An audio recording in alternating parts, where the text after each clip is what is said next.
Hello दोस्तों, नमस्कार। आज हम बैंकिंग की जो सर्विसेज होती है एनईएफटी, आरटीजीएस और आईएमपीएस, इन तीनों के बारे में डिस्कशन करने वाले हैं। हम आपको बताने वाले हैं कि बेसिक तीनों में डिफरेंसेस क्या होते हैं। तो एनईएफटी, जैसा कि आप नाम से जानते हैं, एनईएफटी का पूरा नाम नेशनल इलेक्ट्रॉनिक फंड ट्रांसफर होता है। आरटीजीएस का पूरा नाम रियल टाइम ग्रॉस सेटलमेंट होता है, जबकि आईएमपीएस का नाम इमीडिएट पेमेंट सिस्टम होता है।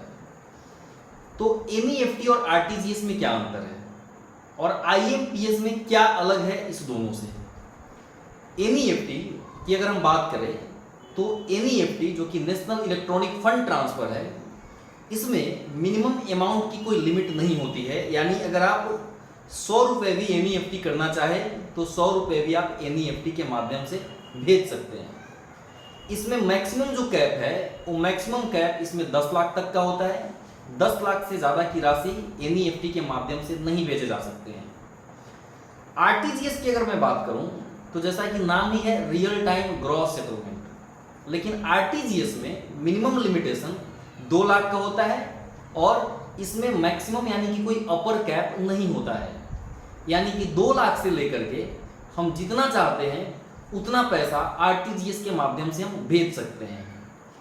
एनईएफटी और आरटीजीएस में अगर समय को लेकर के, टाइम को लेकर के कंसर्न देखें तो जैसा कि आपको नाम से भी समझ में आ रहा होगा, RTGS that means real time gross settlement, यानी आरटीजीएस इंस्टेंट होता है।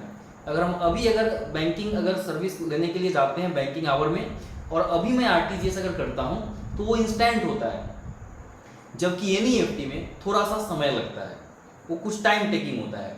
और एनईएफटी के लिए मिनिमम कोई लिमिट नहीं है, लेकिन मैक्सिमम 10 लाख से ज़्यादा का एनईएफटी नहीं किया जा सकता है।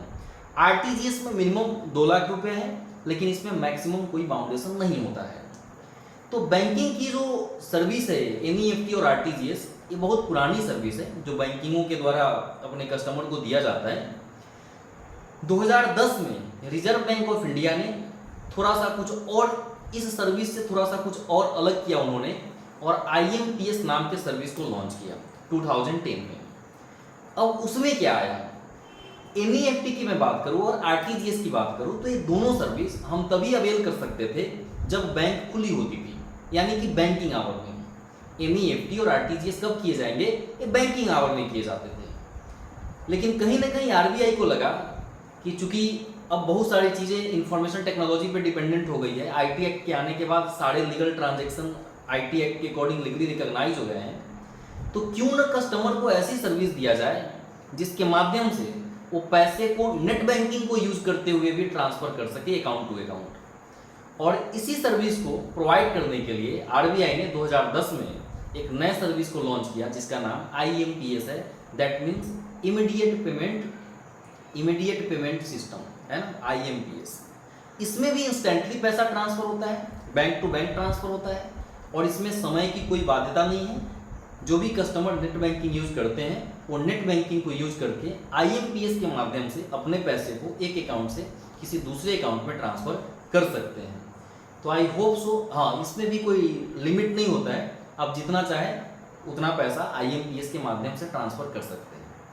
एक चीज़ आपको जरूर देखना पड़ेगा कि आपका जो अकाउंट है बैंकों के द्वारा किस तरह की सर्विस आपके अकाउंट पे प्रोवाइड की जा रही है। जैसे जो पर डे का लिमिट होता है वो सारी चीज़ें जो रिस्ट्रिक्शन है बैंकों की, वो आपके अकाउंट पे ट्रांजैक्शन पे बनी रहेगी।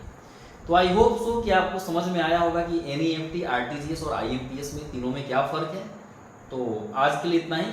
अगर आपको इससे संबंधित किसी तरह की कोई जानकारी चाहिए तो आप कमेंट बॉक्स में जा करके हमें कमेंट कर सकते हैं, और समय समय पे मिलने वाले अपडेट के लिए आप मेरे यूट्यूब चैनल को लाइक, सब्सक्राइब और अपने दोस्तों के बीच में शेयर कर सकते हैं। तो थैंक यू, आज के लिए इतना ही।